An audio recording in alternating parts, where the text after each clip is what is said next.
Hi. Well, it's another gorgeous day out here, beginning to get warm.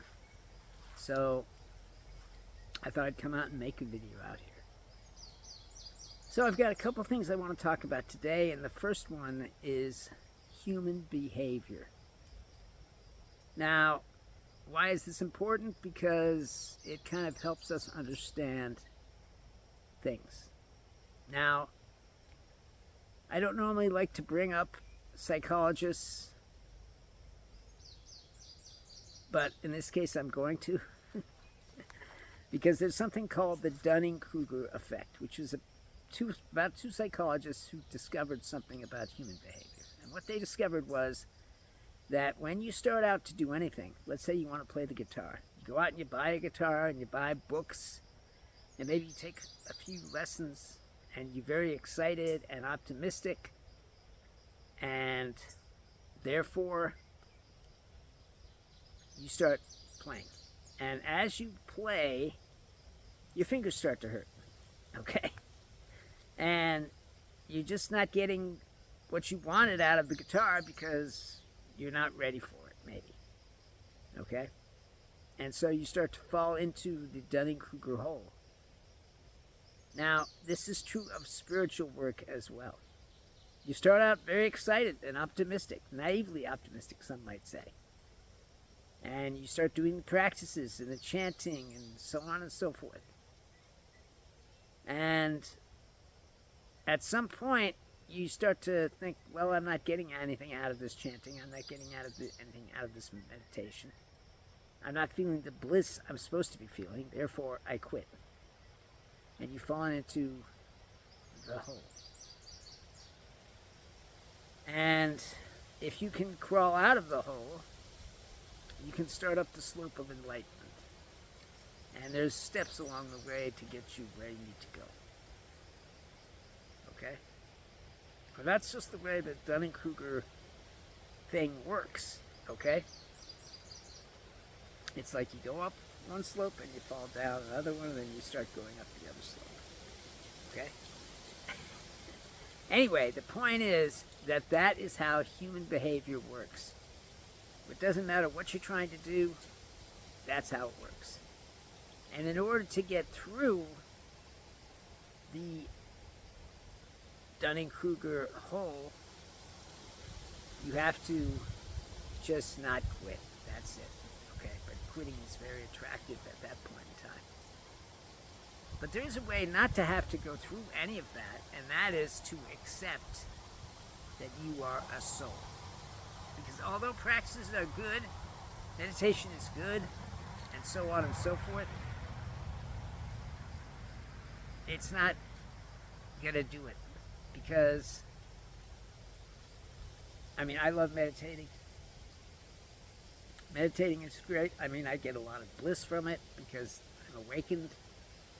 But unless you have been doing meditation for a lot of years, that's not going to happen for you right away, because that's just the way it is. And so you're going to get tired of not getting anything from what you're doing, and then you're going to want to quit. That's just the way it is. Okay? But there is a way to awaken that doesn't involve the Dunning-Kruger effect. And that is through accepting who you really are. Now, who you really are is a good question. Who are you? Okay? You think you're a person. You think you were born. You think that you have a body, okay? With hands and feet, and that's what you think. And there's good evidence to think that. I can't say it's not good evidence because I'm sitting here looking at myself, I look like a person, okay? But there's only one problem with that, however much the evidence is, okay? And the flesh is very convincing, okay? Who you are in reality has nothing to do with this flesh. It has nothing to do with this person that you think you are. See, what happens is that the world wants to classify you. They want to be able to control you. And the way they do that is through giving you a personality. They give you a personality type A, personality type B. You have an introvert personality. You have an extrovert personality. You have a borderline personality. Okay? All these different types of personalities, and I don't even know them all. Believe me, I'm sure there's a lot more. Are used to classify you and to put you in your pigeonhole. Okay? So that you can then be controlled by those who are in charge of controlling people, the government, I guess. Okay? And why are they able to control you once they pigeonhole you? Because then they can say, this person is an extrovert, so let's do what we have to do to get this person to do what we want them to do. And they use psychology to do that. Okay? I don't know exactly how they do it, but I imagine that they use psychology in some way. Okay? Now, that's aside from the point. Okay? That's why they do it. They do it in order to control. Because the reason that there is such a thing as psychology is because around 200 years ago, the people who were in charge of everything, the kings and such, they realized that there were a lot more people than there used to be. They realized all these people are coming, and how are we going to control them? They had used religion before, but there was too many people now. Okay? And not only that, but the Industrial Revolution was getting started up. There were steam trains and cotton gins and a variety of other things, and so on and so forth. Okay? That was back in 1825. And you know what they did? They said, well, we got to figure something out. And so they went to noted psychologist. Okay? I can't remember his name, but you know who I'm talking about. And they said, we need help with these people. We need to help you to help us how to control them. Okay? And Freud said, oh, I remember his name. I'm old, but I'm not that old. Anyway, so Freud said, well, let's use personality types. That'll help. And so that's what they did. And they used those personality types to make people feel ashamed. Okay? You're an introvert. You shouldn't be doing this kind of stuff. What do you think you're doing? You're meant to be at home reading a book. Or you're an extrovert. Why are you not extroverting? You know, so on and so forth. They didn't want people doing certain things. They wanted them to do other things. That's the way it was. Okay? I don't know why. That's just how it was. Okay? And so they use this personality type, okay, and this person to do that. To pigeonhole everybody, classify everybody into different types, and then they have more control. That's just the way it was. And so that's why you think you're a person, because that you were taught that you were a person. Okay?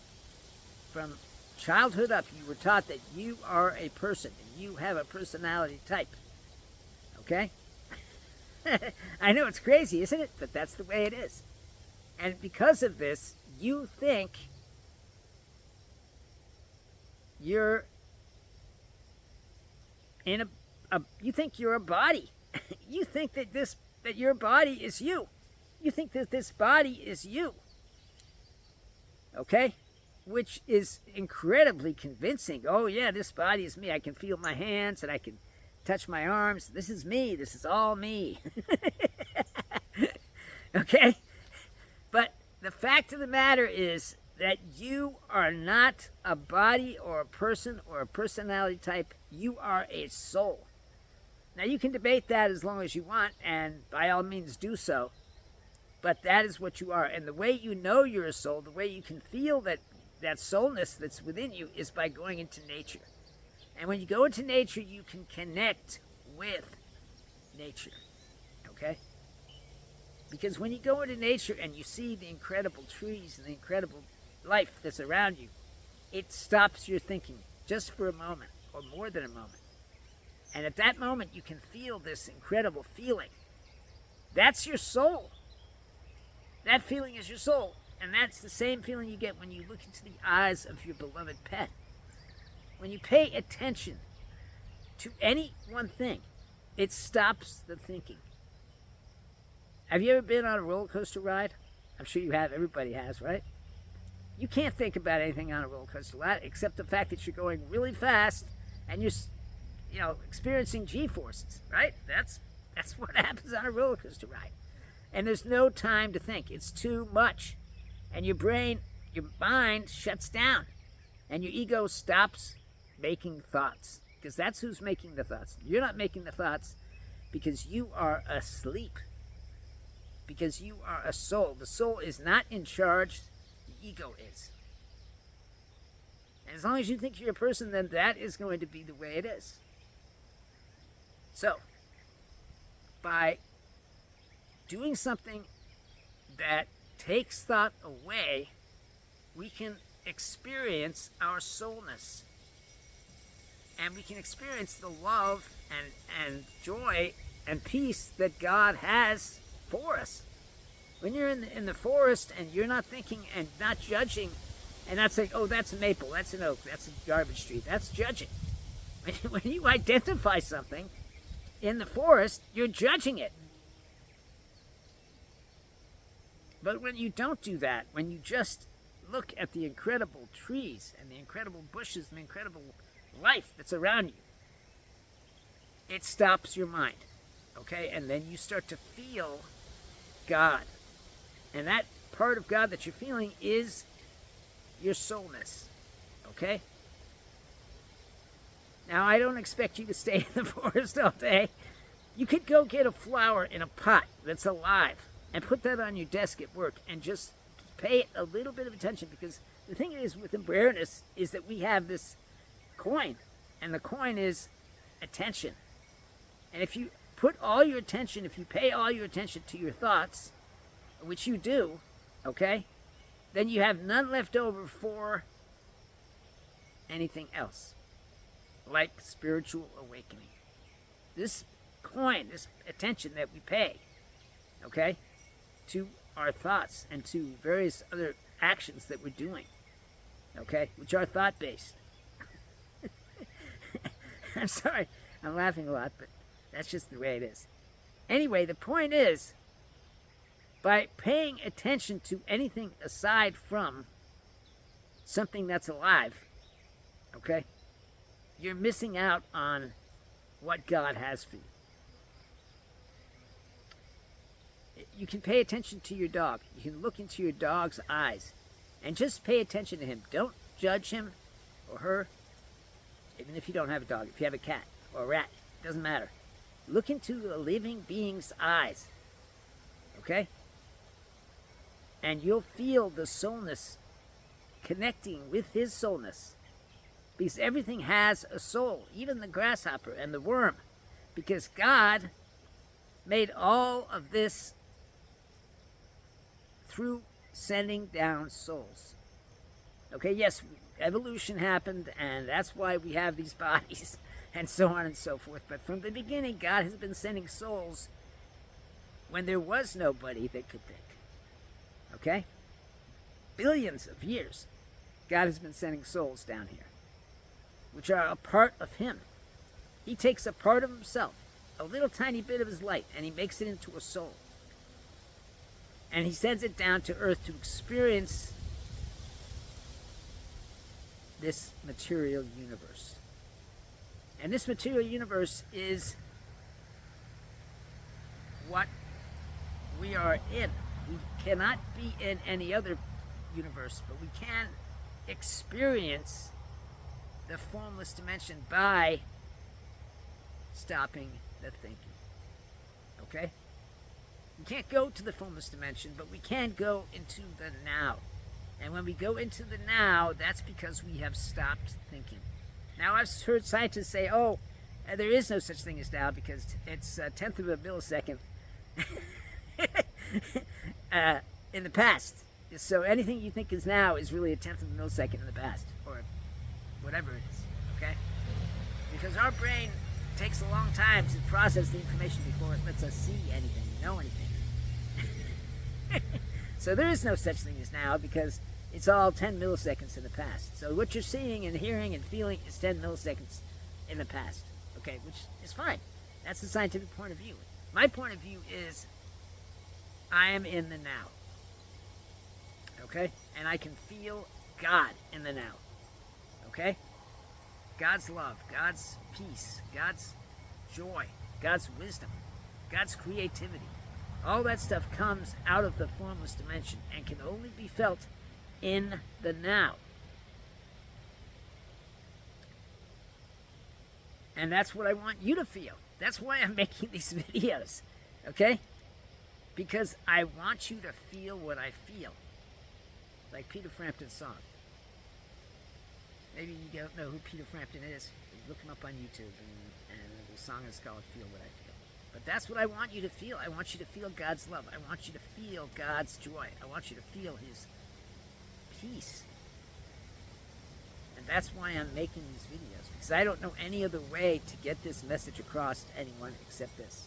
I've tried talking to people, but it's very difficult. As they say, the teacher does not appear until the pupil is ready. Well, no one seems ready. So this is the way it is. I'm making these videos, and they're going to be there. And when the pupil is ready, then I'll probably be long dead, but my teachings will not. And the people will receive them. Okay? Anyway. So, this way of looking at the world that we have is really not good because it traps us into being unhappy. Okay? Whether you believe in God or not, whether you believe in politics or whatever it is you believe in, becomes a trap. You turn thoughts into an ideology, which you then cling to and hold on as tight as you can because you think that's you. You think that's a part of you. But that's only the ego trying to make itself bigger.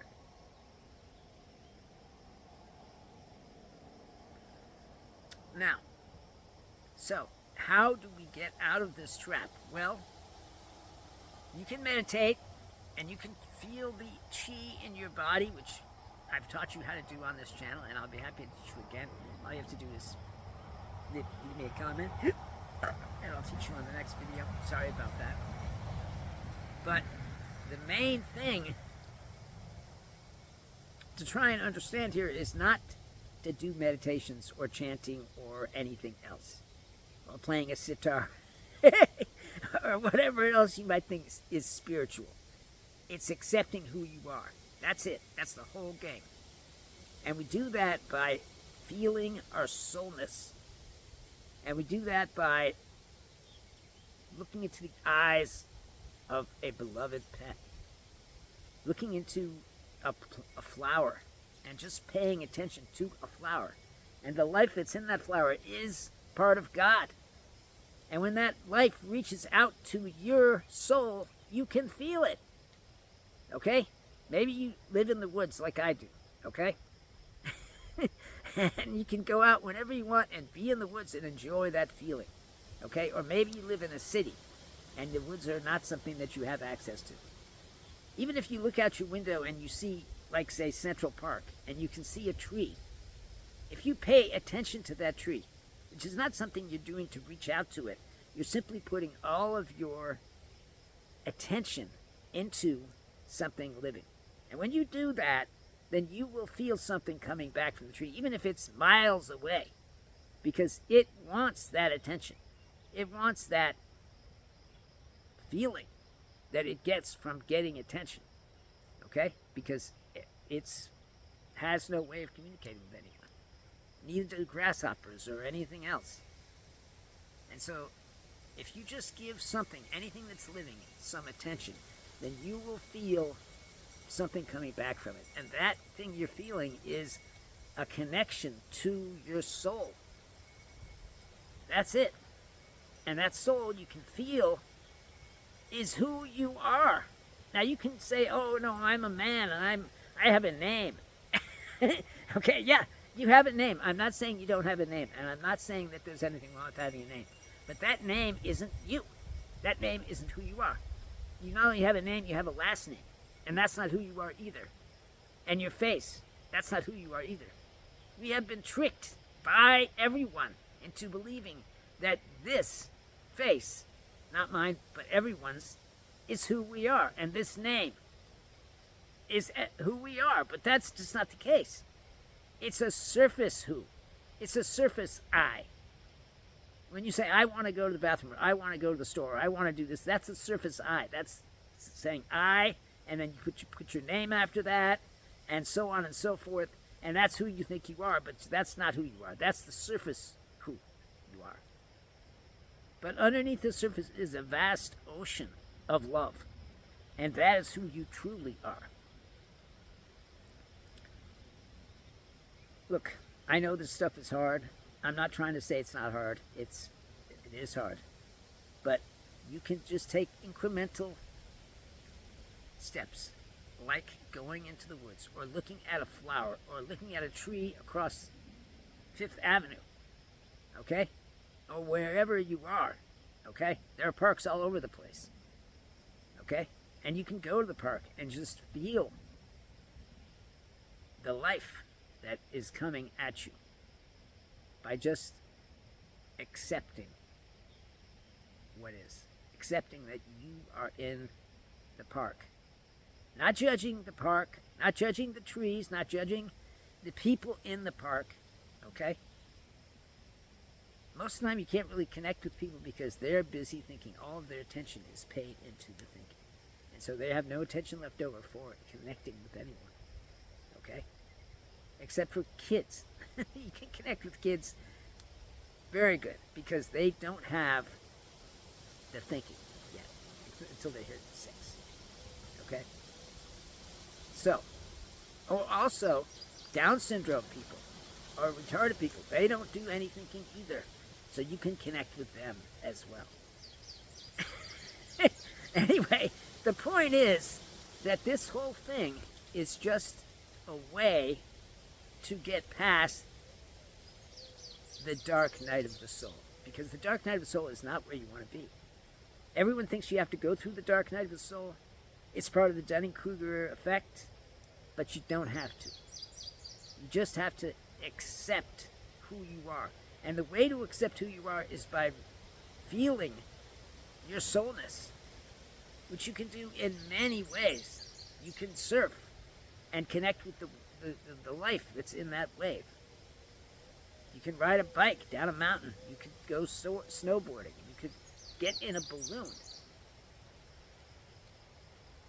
And when you're in that balloon and you see the beautiful skies, you can't think because there's too much going on.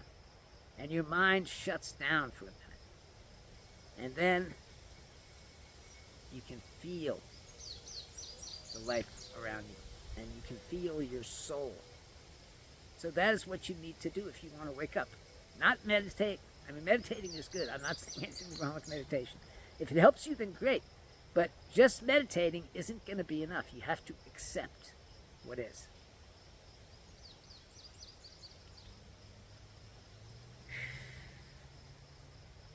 And you can just start trying to understand who you really are. Cast off this labeling that has been done by the world upon you. They have labeled you and pigeonholed you into who you think you are. But that is not who you are at all.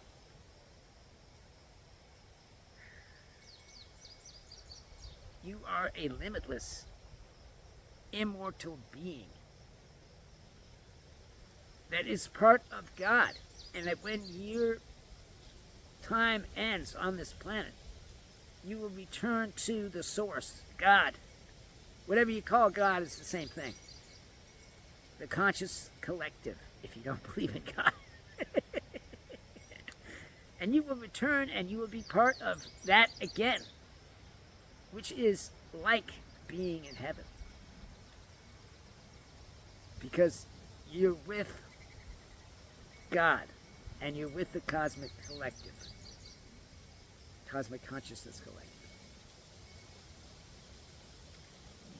All I'm trying to do is help you to understand what is. And what is that you are a soul. You are not a person. You do not have a personality. You do not have a name. It's true you have a name, but that's not who you are. Okay? Yes, you have a personality, but that's not who you are either. And you're not something that can be pigeonholed. You are a limitless being that is part of God, that cannot die, cannot get sick, cannot feel bad. Okay? And if you continue to live in this mind that has a name and a personality and all that, then you are only going to experience suffering. And why is that? Because thinking.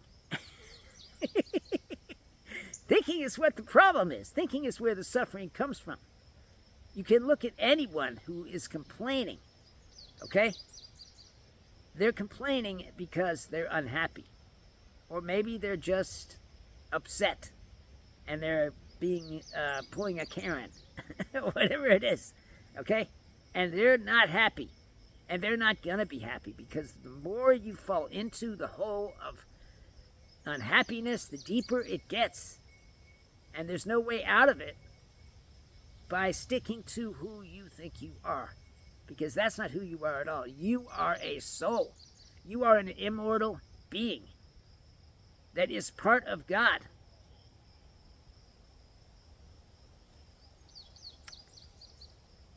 Anyway, so that is what is, and you must accept it, or you can continue to suffer.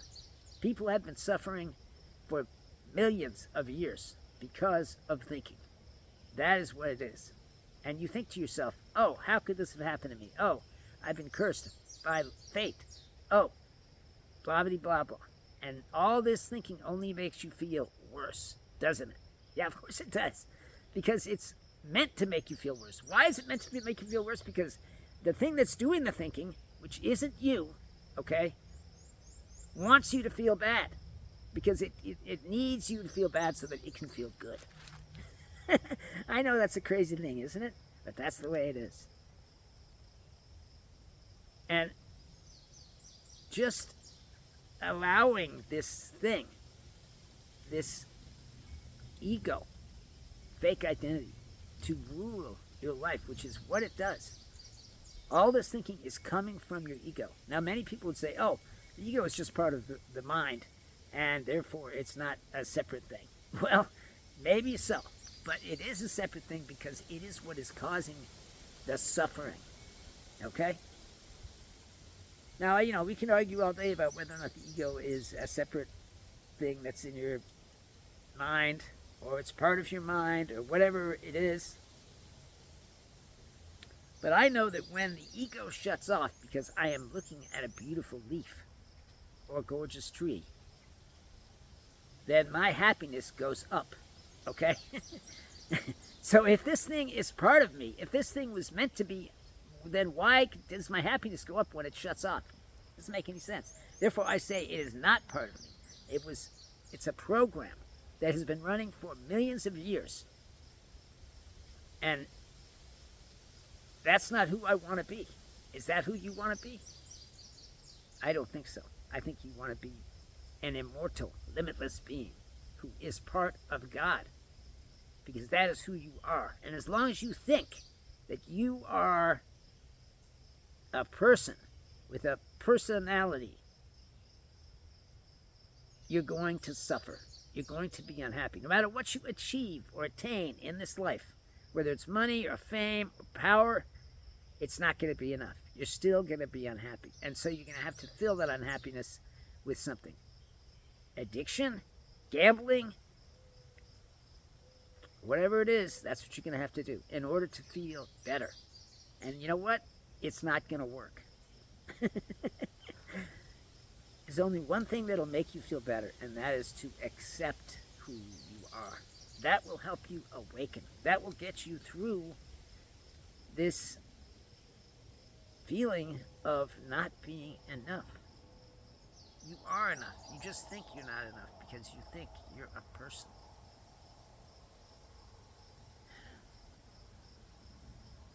Anyway, clock on the wall tells me it's time I have to go. I love you all because you're me. Because you're part of me. So is all of these trees and insects and mammals.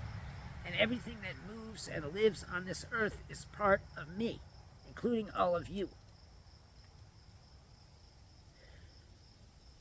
And that is what is. As long as you think you're separate from all of these things, then you cannot connect to them. And connecting to these beautiful, wonderful living things is what life is really all about. If you can't connect to anything, then your life is empty and shallow.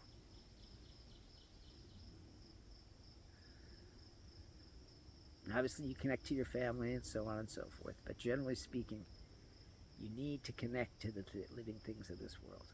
Because otherwise, you'll go ahead and chop down all the trees and destroy all the life. That's what happens. Okay? That's why we're in this mess that we're in right now, and we are in a hell of a mess. All right, well, I gotta stop talking now. I love you all. Please comment if you have any questions about anything I've said. If you think I'm wrong, please let me know. And please also share with anyone that you know that might appreciate or want this teaching. The more people that hear this teaching, the more chances people will wake up, and then we can start to make this world better. As long as people are in an unconscious state, which they are, they're going to continue to destroy this world until there's nothing left. And we're all living in domes, and black snow is falling from the sky. All right. Well, I guess I'll gotta let you go. Bye.